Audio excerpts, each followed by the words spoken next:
মতলব উত্তরে দুর্বৃত্তের হামলায় বাড়িঘরে ভাঙচুর, আহত 2 জন।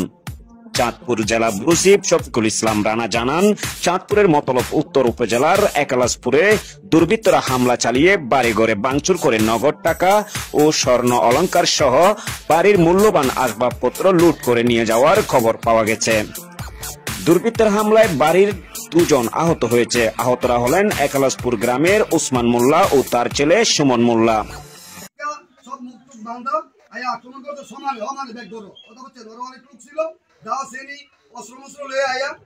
আক্রমণ করছে, আক্রমণ করার পরে মনে করেন এগুলা কইরা ঘটনা ঘটায় ওরা গেছে। লোক 2 জনের কোবায়া হালাই দিয়া গেছে, একজনের পানি নিয়ে হালাইছে কোবায়া, এবার পানি তো আমরা উঠাইয়া এটা হসপিটাল বানাইছি, মেডিকেল অনেক মেডিকেল আছে। অবস্থা তার বাপু দুজনের এই অবস্থা।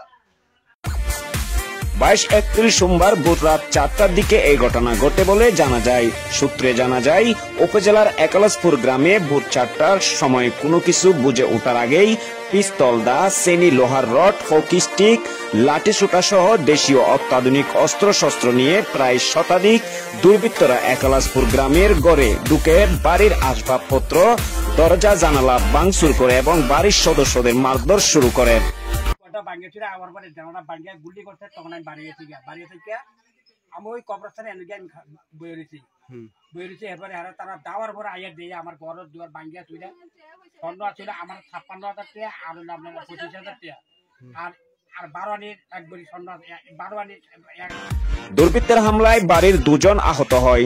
দুর্বৃত্তরা ওসমান মোল্লা ও তার ছেলে সুমন মোল্লাকে মাথায় ও হাতে লোহার রড দিয়ে রক্তাক্ত মারাত্মক জখম করে। এতে মাথা পেটে প্রচুর রক্তক্ষরণ হয়। বর্তমানে ঢাকায় চিকিৎসাধীন অবস্থায় আছেন।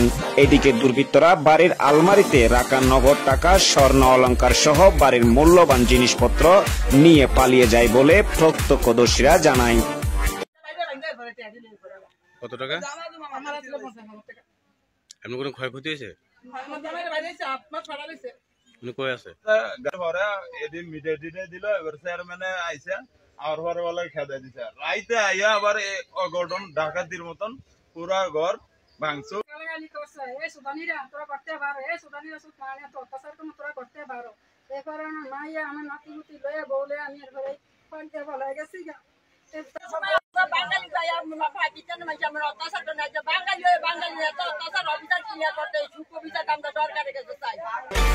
এতে মাথা পেটে প্রচুর রক্তক্ষরণ হয়। বর্তমানে ঢাকায় চিকিৎসাধীন অবস্থায় আছেন। এদিকে দুর্বৃত্তরা বাড়ির আলমারিতে রাখা নগদ টাকা, স্বর্ণ অলংকার সহ বাড়ির মূল্যবান জিনিসপত্র নিয়ে পালিয়ে যায় বলে প্রত্যক্ষদর্শীরা জানায়। ভুক্তভোগী সুলেমান মোল্লা, মাসুদ মোল্লা, রেফায়েত মোল্লা, নাসির মোল্লা, মনি মোল্লা জানান, সোমবার ভোর রাত 4টার দিকে শতাধিক লোকের একটি দল হঠাৎ বাড়িতে ঢুকে রামদা দিয়ে গড়ে এলোপাতারি কোপায় দরজা ভেঙে গড়ে ঢুকে লোকজনদের উপর হামলা চালায়। তবে তাদের মুখোশ থাকায় কাউকে চেনা যায়নি। এই ব্যাপারে মতলব উত্তর থানার ভারপ্রাপ্ত কর্মকর্তা মোহাম্মদ শহীদ হোসেন বলেন, বাড়িঘরে হামলার খবর পাওয়া মাত্র পুলিশ সরজমিনে তদন্ত করে এসেছেন। অভিযোগের ভিত্তিতে তদন্ত সাপেক্ষে আইনগত ব্যবস্থা নেওয়া হবে।